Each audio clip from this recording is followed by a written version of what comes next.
আল্লাহর সাথে সম্পর্ক করতে গেলে দুইটা মাধ্যম, কয়টা বলেন? দুইটা সহজ উপায়। আল্লাহর সাথে যদি আপনি আমি সম্পর্ক করতে চান, এক নাম্বার হলো পদে পদে যত ধরনের আমল আছে সবগুলো আমল আপনি আমাকে করা। দ্বিতীয় নাম্বার হলো বেশি বেশি আল্লাহর স্মরণ করা, জিকির করা।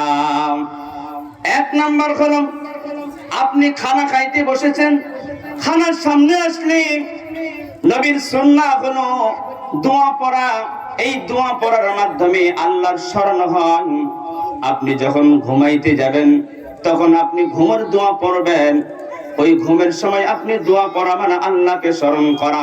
আপনি ঘর থেকে যখন বাজারে যাবেন, নবীর সুন্নাহ আছে, নবীর পদ্ধতি হলো ঘর থেকে বের হলে দোয়া পড়তে হবে।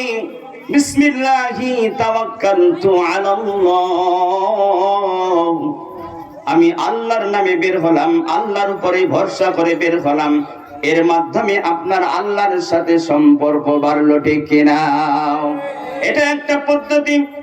দুই নম্বর হলো ইয়া আইয়ুহাল্লাযীনা আমানু যকুরুল্লাহ যিকরান কাসীরা, হে ঈমানদারগণ তোমরা বেশি বেশি আল্লাহর জিকির করো।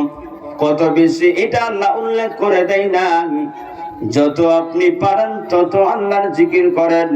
জিকির দুই প্রকার। এক নাম্বার জিকির হলো জায়গায় জায়গায় নবীর যে সুন্নাহগুলো আছে এই সুন্নাহগুলো আদায় করা।